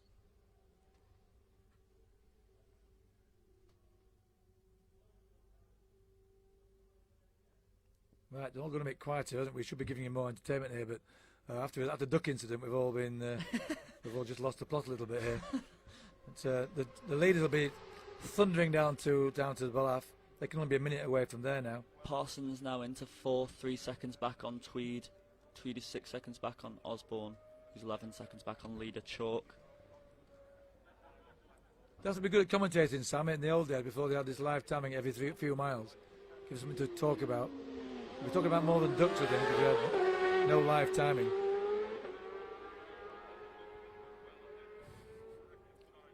This time last lap at Balaf, James Chalk had a 12.3 second lead over Dean Osborne, number 2. Interestingly, Stephen Parsons on lap 4 at Glen Helen was 3 seconds faster than James Chalk to the same timing point.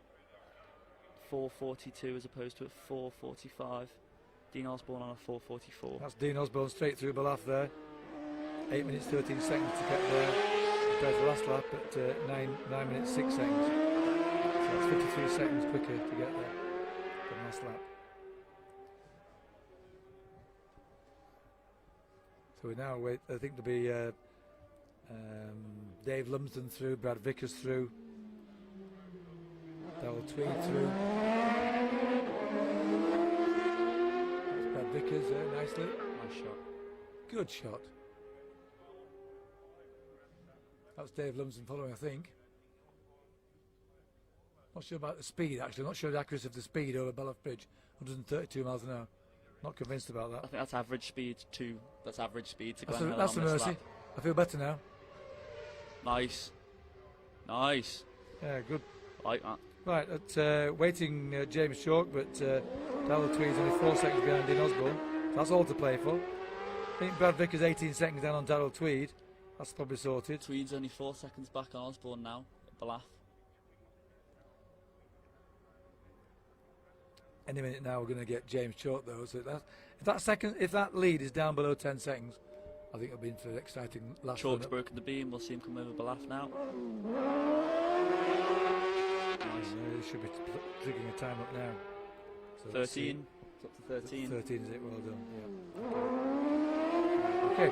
We're not going to say that's settled, but well done, James Chalk, controlling the race in the front. And meanwhile, he leaves it all to everyone else behind to get onto the rostrum. Between Dean Osborne, DARYL TWEED and Brad Vickers. You can almost say that this is sorted now, but we got Stephen Parsons to come through, yeah. Stephen Parsons he was only 3 seconds down on Tweed at Glen Helen. Yeah. Wayne Humble through.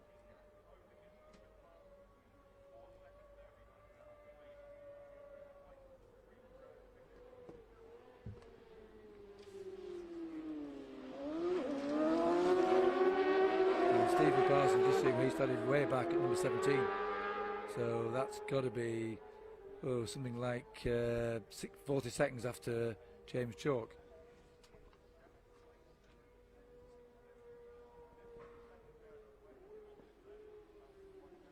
What they must be feeling, what must James Chalk be feeling now as he thunders down Silver Straight? Just check his speed down there now. Parsons. Sam tells you all about Parsons' position. I can tell you now that David Lumsden was fastest again down Silver Straight at 166.9 miles an hour. The fastest speed yet we've achieved down Silver Straight. So how's Stephen Parsons doing, Sam? Stephen Parsons slots into 4th at Balaf. He's 4 seconds back on Tweed, so he's dropped back just a little bit with Vickers 14 seconds back on Parsons. There's Butler through. How's he doing on this lap? He's dropped down to 10th. He's lost a lot of time on the final lap here. Stephen Smith up into 6th, is that? Yeah, Smith up into 6th, only 1 second back on Humble. James Chalk got one of the slowest bikes down Silver Straight, is 158.3 miles an hour. So he's not doing it to having a fastest bike, that's for sure. Well, he's out again in the lightweight race on the pattern, isn't he? He is. That will be the fastest on the Well, Silver Straight. if he wins this race, and well, at the moment, he deserves to do so, but he's not doing it on the fastest bike, that's for sure. We'll try and find out when the last person to do a double at the Manx was. 2 races in a day. I think Philip McCallum did it. I could be wrong. No, not 2 races in one day. Not in one day. Dan Nean. The late and much sadly lost to us, Dan Nean. Dan Nean. So that's it from Silver Straight. David Lumsden 166.9, Gareth Evans 162, Dean Osborne 161.3, Andy Farrell 160.9, Brad Vickers 160.2, Wayne Humble 159.4, and James Chalk 158.3. Well, so I'll mention Steve Parsons because he's up there, 155, but we're going to be moving on to Ramsey Hairpin now for the final time. So the leading riders are already through there. Dean Osborne is there in 11 minutes 53 seconds. It was 12 minutes 46 last lap, so that's 53 seconds again. Brad Vickers, second man there, and Dave Lumsden's there. Andy Farrell's there.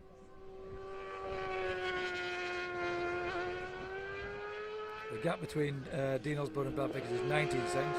So you've got to say that's fairly settled over the mountain. But Vickers is interestingly 3 seconds quicker to Ramsey on this lap than Osborne. 11.50 as opposed to 11.53. Good spot there, Sam. Amazing what you can do with statistics.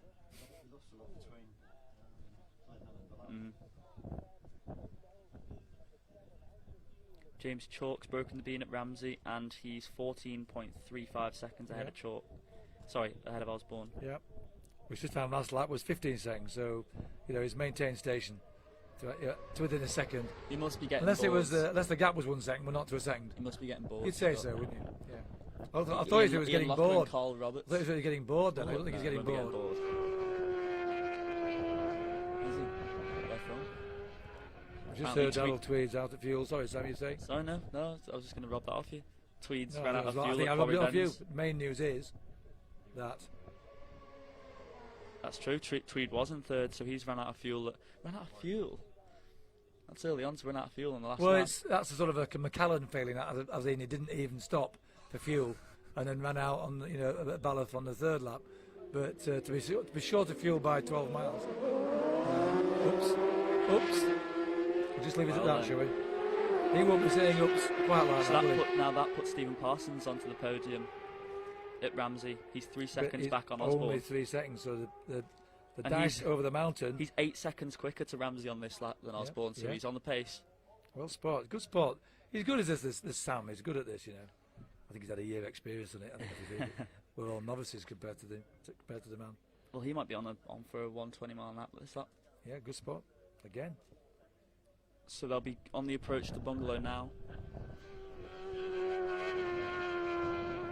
The only thing I can warn you about impending 120-mile lap, 120 miles an hour lap is when they're at Clonc-na-Mona, you're ranking round figures. It's 1 minute to get there. On a 600. On a 600. With between 59 quick and 101 slower. That's about the measure for Clonc-na-Mona to the start-finish line. So there he is, just on time. Osborne through Bungalow. On it.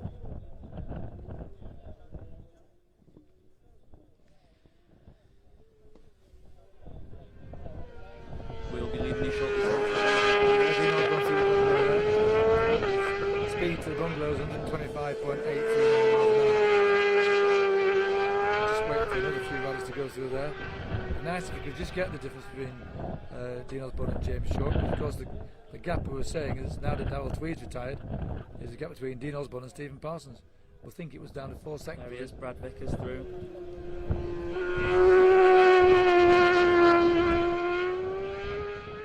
And David Lumsden through as well.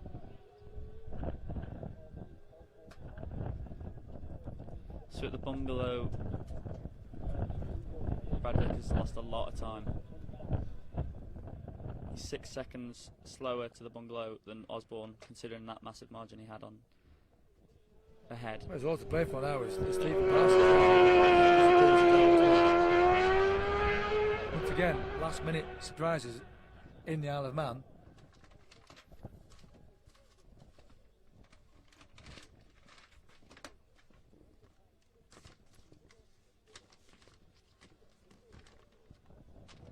Any moment now we'll head back to the winners enclosure. Here's race leader Chalk. It's only 10 seconds at Bungalow. It's only 10 seconds. I think that's just enough. It must be enough. It's enough, but he hasn't got to go straight on at Craignabar or Signpost. That's what he hasn't got to do. He's got to keep it on the grey bit, keep between the hedges. But this is the Isle of Man. Things happen, and these lads, no one's have experienced this sort of pressure before. It's the first time they've been in a position to lead a race. Strange things go through your mind. And we're listening to the bike for different sounds. Is it vibrating? Is it going to get enough fuel? I've already heard that Daryl Tweed's run out of fuel, which is mind-blowing considering where he ran out of fuel was Quarry Bends with at least 19 miles to go.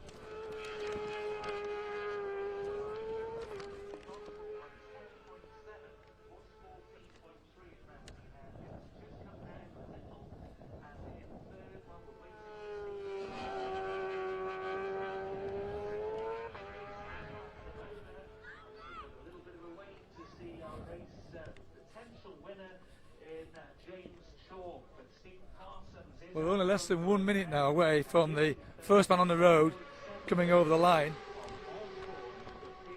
Dean Osborne, number 2. He'll be here in under a minute, but I don't think he's going to win the race. I think he's looking like James Chalk, but he's running a bit further behind. Any moment now, we're just approaching the pit lane to witness the first riders of the 2018 Junior Manx Grand Prix arriving over the finishing line to complete the race. What a feeling that is when you've done 4 laps around here. So we got lights for 1, 2, 3 on The a interest is chronometer. now the mechanics and the We've got a supporters rider are moving coming down across the towards the line winner's now. enclosure. That's Dean Osborne. That's the first man. That's Dean Osborne, number 2, on the red bike there, finishing the race. A huge applause from the audience.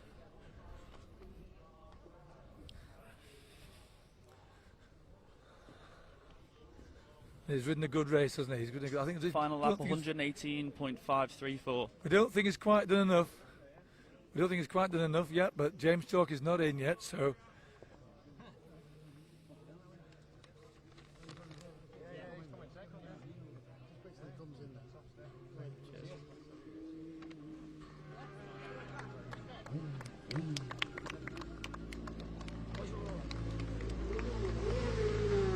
Pat Vickers in there.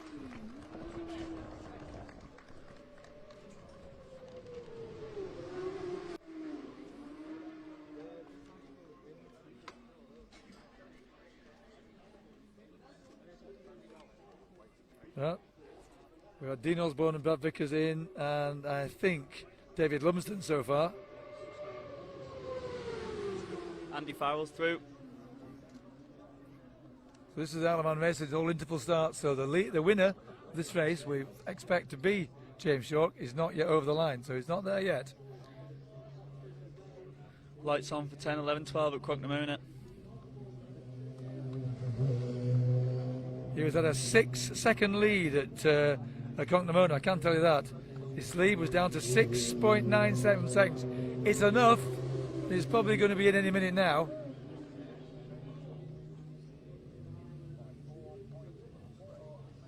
And I can tell you now, the trigger should be on now. Chalk wins by 4 seconds. 4 yes. seconds. Thank you there, Sam. Sorry about that. What a result. 4.4 seconds. It won't be the closest finish in history, but it's close enough. 4.4 seconds after 151 miles. We have Can Stephen you believe Parsons that? in third, 9.8 seconds down on Osborne. We still haven't got him across the line yet, but we should be getting James Chalk through as the Junior Manx Grand Prix winner.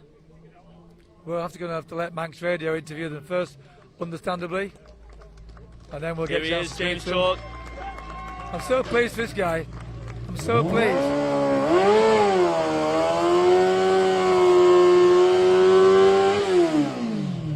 We're now live listening to the winner there, coming over the line and into the winner's enclosure, winning the race. Can't take the call right now. No, I'm busy. I'm doing live commentary. I'm doing live commentary on this Alabama. I'm back to you. Sorry.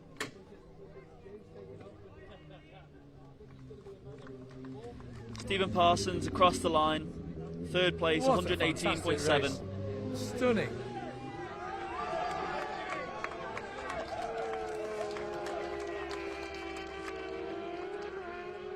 There's Dean Osborne and James Chalk shaking hands. Very sporting. Might be deadly rivals on the track, but after the race, best of friends. Big hugs and smiles all around. And James Chalk's been interviewed now by Chris Kinley from Manx Radio. Here he is, Stephen Parsons in third place, last lap of 118.7. How good is that? Carl Roberts there. Massive smile from Carl Roberts there.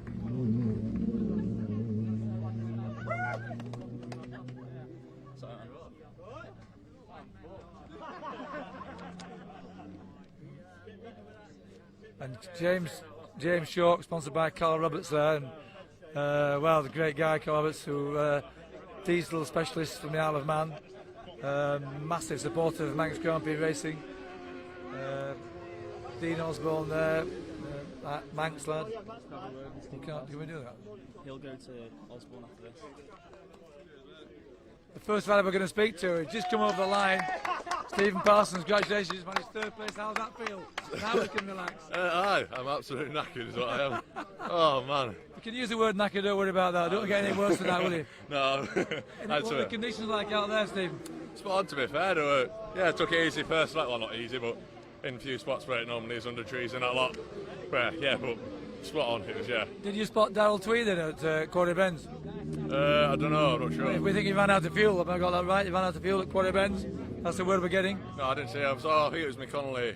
He broke down pretty much perfect time, and I just saw him, thought, hey, up, somebody to tag on with, and then he went and slowed down, so I think he's broken down just a bit, but yeah.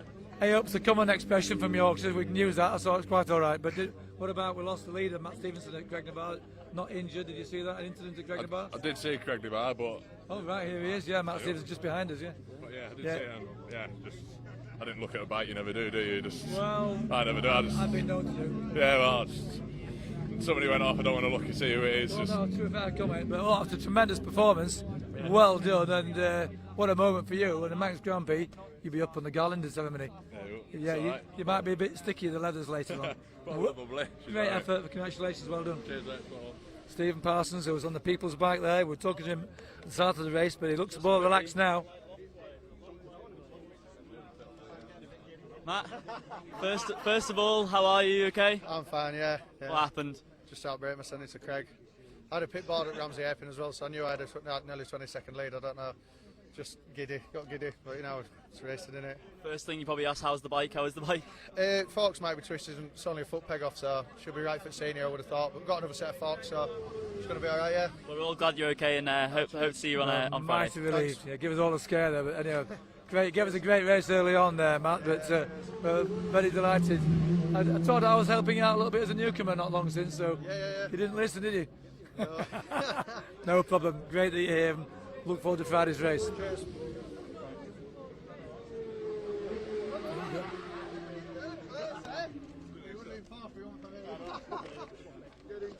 And ladies and gentlemen, and the winner, what's that feel like? And the winner is none other than James Chalk, my old buddy. Remember you helping him out as a newcomer, and then he went and jumped off at Gooseneck. No such problems today. The winner of the Junior Manx Grand Prix. Tell us all about it. I was thinking of you today coming up to You were thinking of me, careful. And the last lap. Oh, fuck it down the road there anyway. We just might apologise for that one, but anyway, why not? He's Irish. Different rules apply. Try and keep it clean, James, but you've just won the Junior Manx Grand Prix. Unbelievable. I cannot believe it, Nick. Thanks for all your laps, your advice. It all worked today. So I just kept it together. Took me 2 or 3 years to get here, but we're here today. That's what matters. I was a bit cross for you, James, when you fell off at Gooseneck. I know it wasn't really your fault, but you've made up for it today. What a fantastic performance. We're so proud of you. How many, big parties in Ireland. And in Ireland, they don't need much of an excuse to have a party, but here's another one now. Yeah. Wow. I might let them party. I better stay off to drink for another night until Friday anyway, but I'll tell you we will party. Now, come on, this is, I think I know the chap that sponsored you on this bike. Yes. They remember Mr. Roberts. Mr. Carl Roberts. Yeah, Carl Roberts, one and only. Without him, I'd be lost. Without Carl Roberts, you'd be lost. Yes.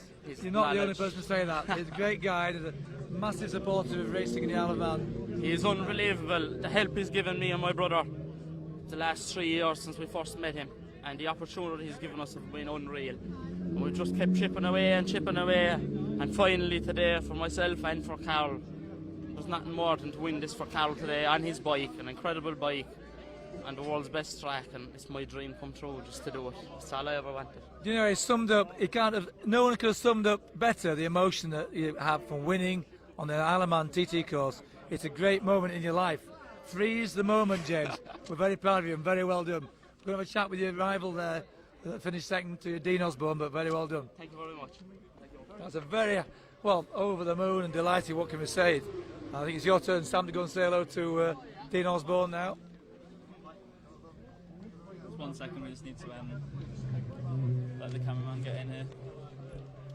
It's a special moment in your life when you're here, right in the winner's enclosure, when they've just come in from 151 miles of racing in perfect conditions. And we saw the early leader there, Matt Stevenson. James interviewed him.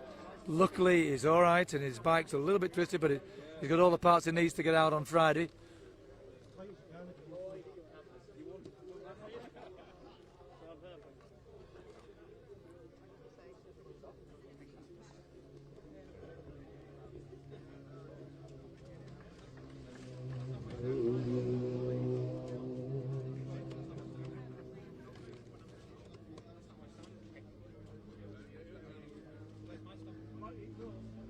I think James has done wonders for Guinness sales tonight anyway. That should be, their shares should be up tonight. Because they certainly know how to celebrate, these guys. And why not? Why not? You pressure the pressure they're under at the start of the race, the preparation, the machine preparation, the difficult practice we all had. And now it all bears fruit. A win in the Junior Manx Grand Prix. There's 3 guys are getting together for the PR photographs now. The winner, James Short, the runner-up, Dean Osborne, Stephen Parsons, number 17, third on the People's Bike. We haven't actually had a chance to interview Dean yet. From third in the newcomers last year to third in the junior, slowly and steady, just building his way up. He'll be up on the top step in no time.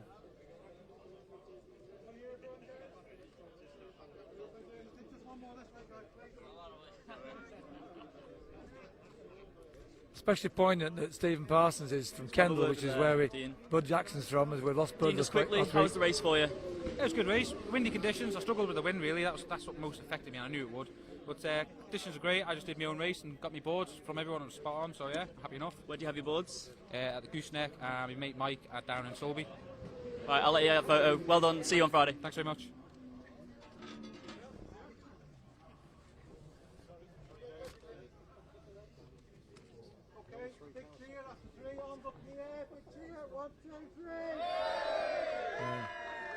This is all the PR photographs going on now, huge cheer and all arms in the way, but your Friday commentator, Chris McGarney, just pointed out the first, second and third are all on Kawasaki's. Well, you got that information right now, you're not just giving me some bum information there. Well, that says Kawasaki, yeah. They all look alike, don't they, these days, but yeah. I thought there might have been a Yamaha in there, but there's only Yamaha's making up-to-date 600 now, isn't it? Let's give you a quick rundown of the leaderboard. Hard to believe that this class hasn't got that many more years to go. As there's no one apart from Yamaha making a 600, but I think there'll be a few more years yet. But eventually, they'll have to find a replacement machine to run this Junior Manx Grand Prix. Nick, should we run through the finishers? What are you going to try to say there, Sam? Let's do it. We'll run through the finishers. Let's do it. Come on. First, James Chalk. Second, Dean Osborne. Third, Stephen Parsons. And fourth, we had Brad Vickers. Fifth, Wayne Humble, who was only 0.8 behind Vickers actually at the end. Stephen Smith in sixth. Andy Farrell 7th. David Lumsden 8th. Francesco Coringa in 9th. Great run from him. Morgan Gobignon in 10th. Santos in 11th. Haran 12th. Butler 13th. Evans 14th. Hall 15th. Maxwell 16th. Great run from the newcomers winner yesterday. Chris Cook 17th. Andrew Fisher 18th. Colvin 19th. And Miroslav Sloboda in 20th. That's your top 20 in the Junior Manx Grand Prix. Well, I've got Chris McGarn next to me now. He's going to be with you on Friday. It's the right time now. Chris McGarn himself has been in the winners' closure. How many times, Chris? 4. 4 times in the winners' closure. He's going to tell you now. 4 wins. Yeah, he's so old, he's got a bit of a memory loss. It's more than that. He's had 4 wins on the TT course, Classic Manx Grand Prix, Classic TT. I'm going to hand you on to Chris now because he's going to be with you on Friday. Tell us all about it, Chris. Tell me what the feelings will be just come in on the winners' enclosure. Well, I've got to say that I've got a lump in my throat just with the emotion of it, seeing these guys and what they're going through. And I almost feel the same watching it because I'm having been through that emotion, and it's it's just the greatest thing in the world to just come in that, being signalled into that enclosure, and sometimes not knowing exactly where you finish. You haven't had boards. Just the joy of being there. It's just, well, I can't really explain the emotion, but you can probably hear it. That it's just fantastic. And now we're watching lads coming in further down the field, and they're all smiling, waving to everyone. Just to have done 4 laps around there, probably achieving your best result ever. That's what this is all about. It's you and the course, and although it is a race, it's you racing yourself, really. It's just indescribable, the feeling. And so seeing these lads, they're just all of them coming in, waving. The crowd's here very enthusiastic about it. Every one of them has achieved something. And Tommy Henry there, just coming back in from Ireland, used to ride 2 strokes. Jean Pilou. Newcomer's 3rd place yesterday. Yeah, that's right. Yeah, James Pilou 3rd yesterday, and now in the junior race. and some of them have got the senior to look forward to. So that they'll have. They won't even have a day off tomorrow because they'll have a little relax tonight, and then they'll be working on preparing the bikes ready for Friday, which hopefully will go ahead exactly on time, because there's nothing worse really than the hanging about waiting because the conditions aren't quite right. But I've got to say as a rider that Gary Thompson this last fortnight has had the hardest job. None of us would ever want to have that sort of stress and strain, but he's made the best calls and the perfect calls, I feel, with the delays. The delays are there so that we all can have the safest possible conditions to ride on. Years gone by, they would have just gone out, regardless of weather conditions, and all that's changed, and definitely for the better. And here the riders, the three lads now going up onto the podium. The bikes lined up underneath. I've got to say that the bikes have finished in remarkably clean condition.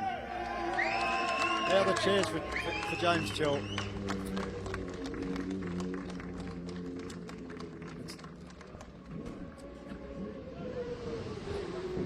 Three of them there shaking their heads in disbelief, basically.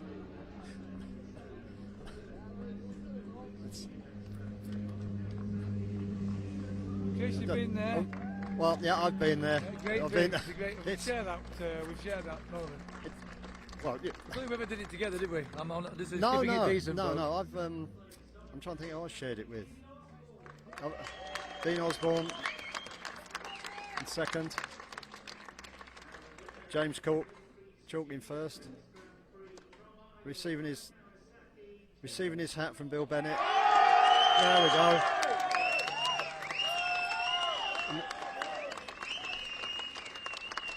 And the fabulous silver trophy. Look at that. I don't know if we've seen a more popular winner here in the junior. So many famous names on that. He holds it aloft. He's obviously not used to laurel wreaths because he had that halfway around his eyes. and then we come to the dodge. Receives the trophy and then has it snatched back off him.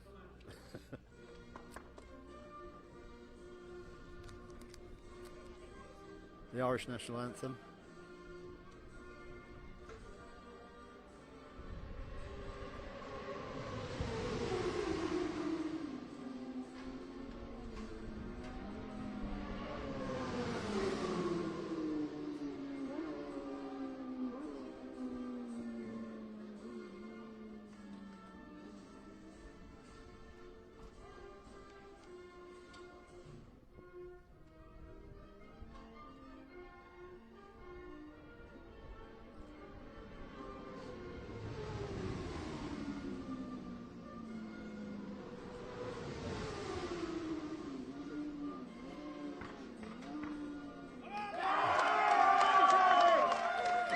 And still the riders are finishing, some of the lower order riders.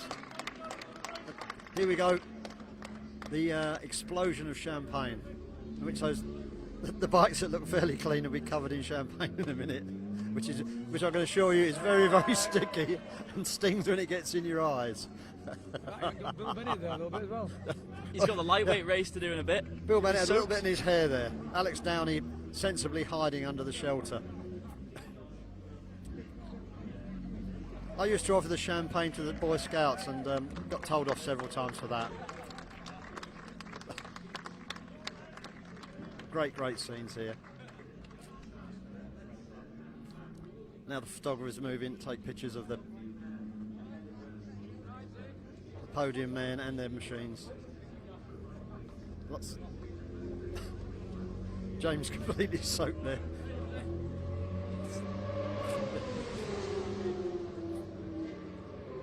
So it's great to see Carl Roberts there, who helped with the winning bike.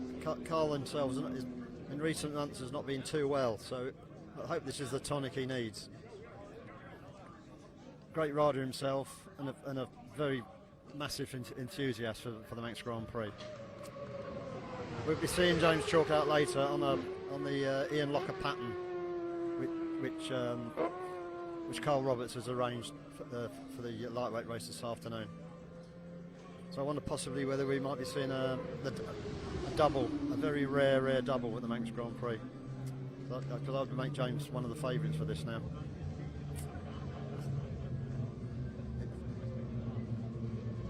Yeah.